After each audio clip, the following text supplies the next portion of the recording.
नमस्कार दर्शकबिन।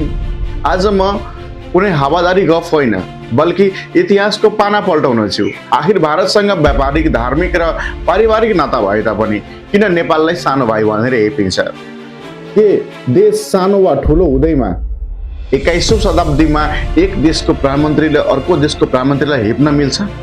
यो केवल मेरो प्रश्न होइन, यो त 200 वर्ष पुरानो इतिहासदेखि हेपा प्रवृत्तिको उदाहरण हो। कालापानी, लिपुलेक र लिम्पियाधुरा विवाद आखिर किन छ? नमस्कार, म अभिनन्दन यादव। आज यही कुराको एन्सर खोज्दै म इतिहासको गहन गहिराईसम्म पुगेको छु र मैले जे पाएको छु त्यो तपाईँ समक्ष जस्ताको त्यस्तै राख्न चाहन्छु। सन् 1950 जुलाई 31 मा नेपाल र भारत बीच मैत्रीपूर्ण सन्धि भयो। यो सन्धिले दुवै देशको नागरिकलाई एक अर्काको देशमा बिना भिसा बस्न पाउने, काम गर्न पाउने र व्यापार गर्न पाउने अनुमति दियो। तर समयसँगै एउटा प्रश्न पनि उठ्न थाल्यो, के यो सन्धि बराबरीको सन्धि थियो? किनभने यो सन्धि हुँदा नेपालको शासन राणाहरूले गरिरहेको थियो, जसमा जनताको प्रत्यक्ष सहभागिता भने थिएन। तर आजको यो विषय केवल 1950 को सन्धिको विषय होइन, आजको विषय कालापानी, लिपुलेक र लिम्पियाधुराको हो। सन् 1816 मा नेपाल र ब्रिटिस इस्ट इन्डिया कम्पनी बीच सन्धि गर्यो र त्यहाँ स्पष्ट उल्लेख गरेको छ कि महाकाली नदीको पूर्वको सिमाना नेपालको रहनेछ र महाकाली नदीको पश्चिमको सिमाना भारतको रहनेछ।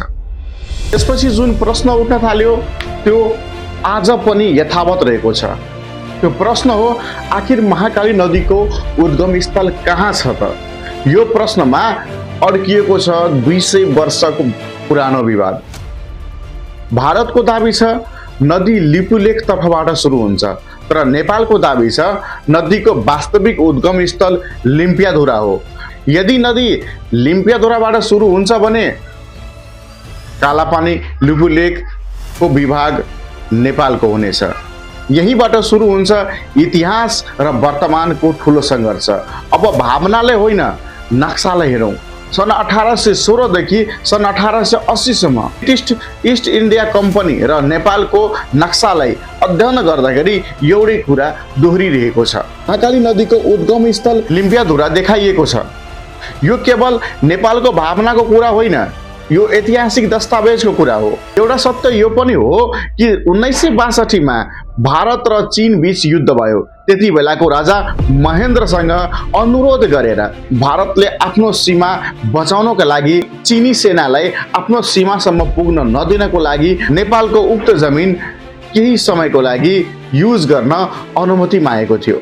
त्यति बेलाको राजा महेन्द्रको त्यो निर्णय र सहयोगलाई भारतले व्यवस्था गर्दैछ। युद्ध सक्यो, समय बित्यो र नेपालको त्यो अस्थिर राजनीतिको फाइदा उठाउँदै कालापानीबाट भारतीय सेना फिर्ता आएनन्।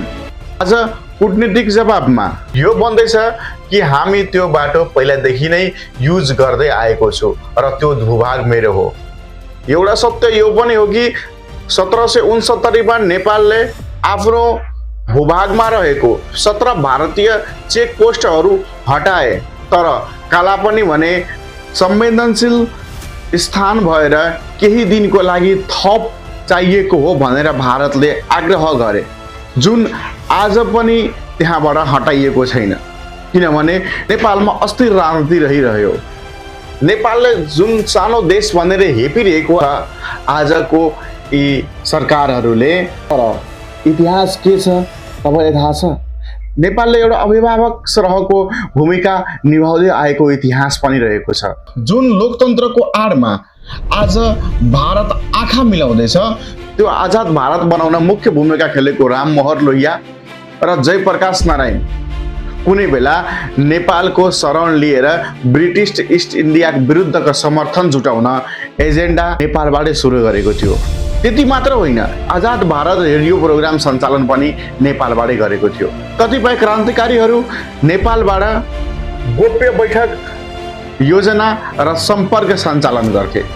भारतको नक्सा त नेपाल र इस्ट इन्डिया कम्पनीले कोरेर गएको हो, तर विडम्बना भारतीय विदेशी मन्त्रालयको जवाब हास्यपदक छ र नेपालको सत्यहीन कुरा गर्दैछ। अरे पूरा गरौँ। सन् 2015 मा सम्झौता गरियो। व्यापारिक मार्ग बनाएर व्यापार गर्ने उद्देश्यले नेपाली भूमि प्रयोग गर्ने, तर पनि नेपालले नसोधिकन नेपालले विरोध जनायो। त्यसपछि 2019 मा भारतले नयाँ नक्सा जारी गर्यो।